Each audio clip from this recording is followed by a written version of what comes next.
Hi everyone, and welcome to Paper Pumpkin Week here on Creative Chelsey. This week I'll be sharing some alternative card ideas you can make with the supplies from the October 2025 Paper Pumpkin Kit called Cozy Christmas. The cards in this kit are quick, simple, and beautiful with some velvet details. And the colors and images are Christmas themed. This kit makes a total of 9 cards, 3 in these 3 different designs, of course with coordinating envelopes. I have made a lot of alternatives, 8 to be exact, with the contents to create one set of the original cards.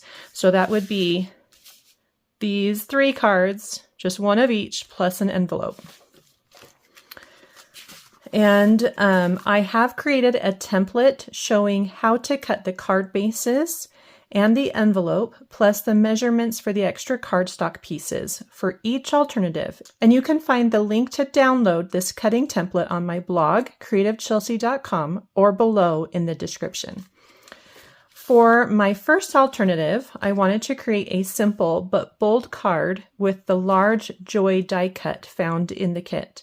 I included some blending in the background on the pattern paper to give a slight glowing effect to the card. I love how it turned out. Each month I take the contents from the Paper Pumpkin kits and make alternative projects.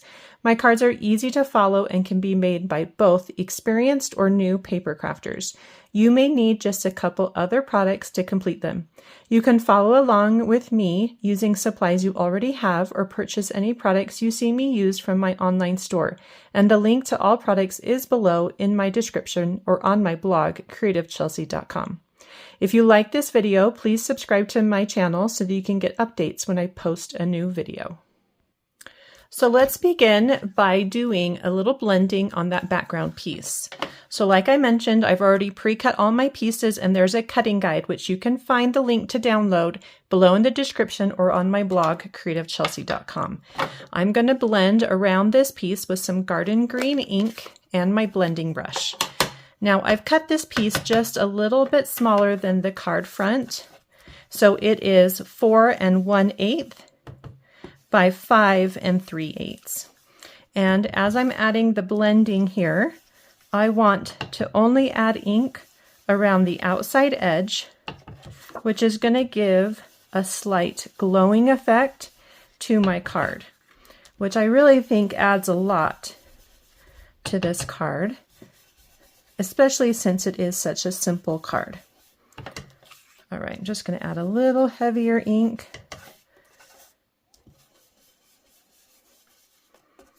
So make sure to leave the center without any ink.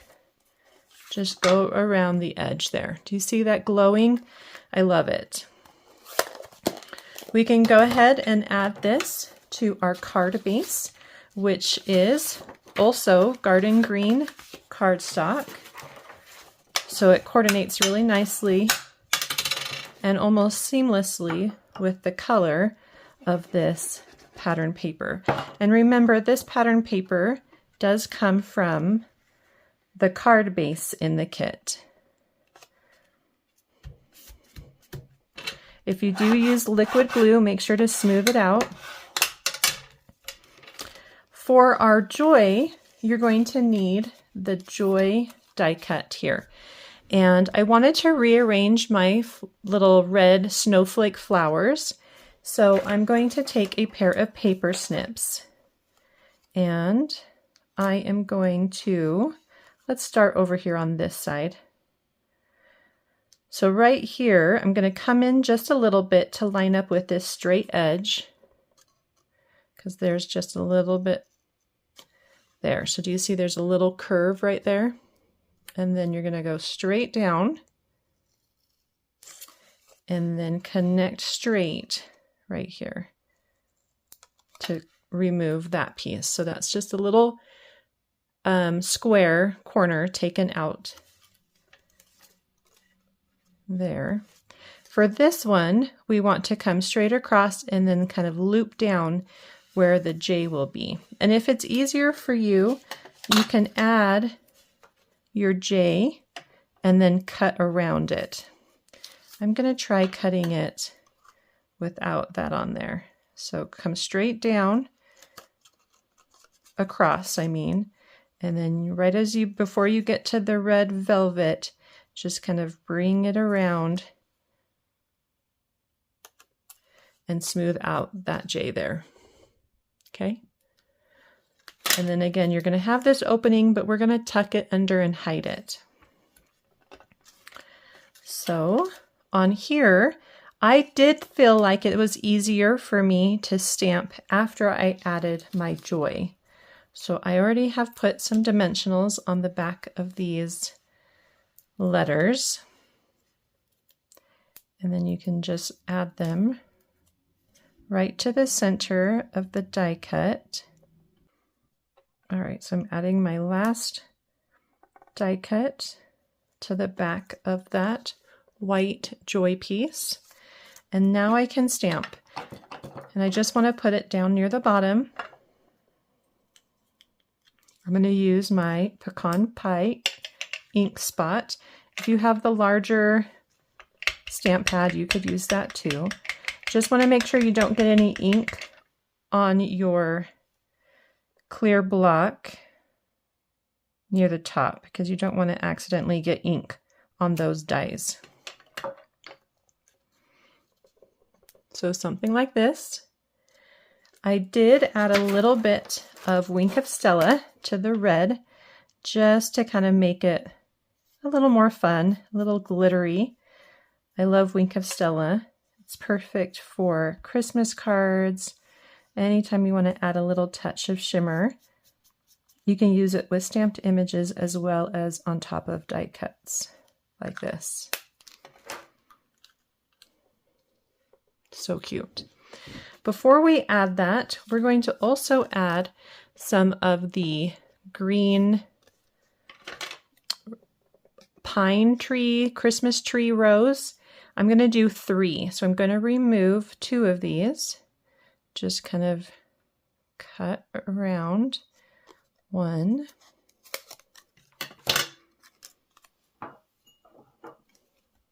Add a little liquid glue or glue dots and tuck it underneath. It should go, you don't want it to go above that too much. So right about there. So you don't want to see the white, this white poking through your opening at the O, but it does come all the way to the left or close to the left, and you do want it to be nice and even. So I love that little detail there. Now we can add this to our card with dimensionals. And you do want it up closer to the top than to the bottom, and try to make it nice and centered. Then we're going to add a couple more details. There, we cut a 1/4 inch strip from the brown. There's like a brown rectangle. And if you want to angle this, you can. If you want to make it thinner, you can also make it thinner. My original was more of like 1/8 inch. For this one, I decided to use a 1/4 inch.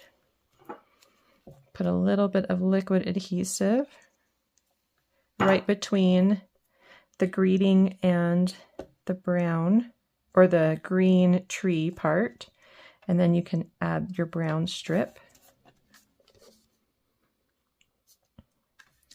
And then you're going to take your, actually, let's do this part next.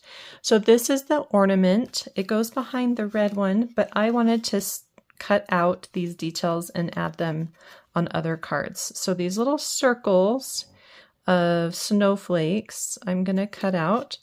If you have a die cut or something that can cut these out, you can use that instead of using your scissors.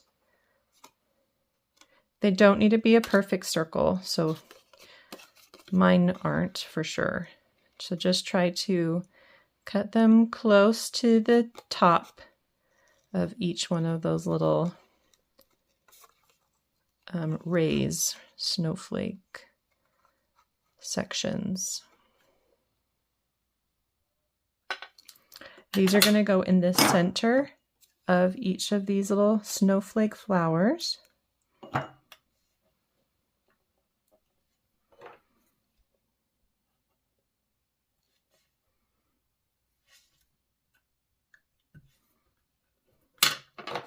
Pop these up with dimensionals. I'm going to put the one that had the corner taken out back here, tucked around the corner. I feel like that brown piece is a little too long, so I'm just going to cut it a little shorter. Oops. Dimensionals stuck to my table. There we go.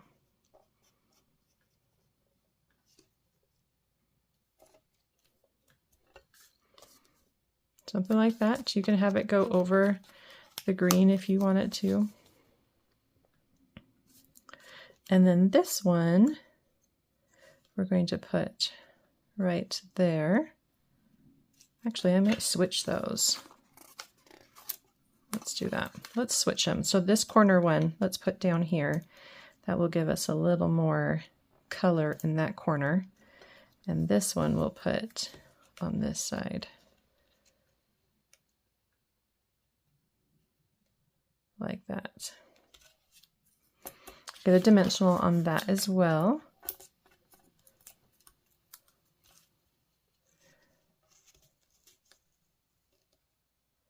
Just barely tuck it under so that you don't see that it's been cut. Okay, super cute. And then the last thing that I want to add to this is a little gold trim. This is like baker's twine, but it's gold, and it's definitely retired. And I looked to see if there was something that was current that was similar to it, and I didn't see anything that was this thin. So if you don't have something similar to this already, then you could use just regular baker's twine as well. I just really liked adding that little gold touch to it. I'm going to add it with the glue dot, just where the snowflake and the little Christmas tree pine bough type thing meet. Just pop it on. And you could do it at a slight angle so it doesn't cover up your greeting at all. Kind of push it next to, push the glue dot up to the knot so you don't have any excess adhesive showing. And your card is all done. If you want, you can add a little something to the inside. I don't have anything here, but in the instructions, I do include a piece of basic white cardstock that is 4 1/8 by 5 3/8, which is for the inside. So you can go ahead and add that to the inside of your card if you want. So you have something to write on. You could stamp another little greeting inside if you wanted to as well. Well, I hope you enjoyed watching me create this beautiful alternative to the October paper pumpkin kit. If you're interested in getting written instructions or seeing close-up images on how I created this card, you can visit my blog, creativechelsey.com. If you would like to subscribe to get your own paper pumpkin kit, please do so using the link in the description box below. Thanks so much for watching. Have a creative day. Bye.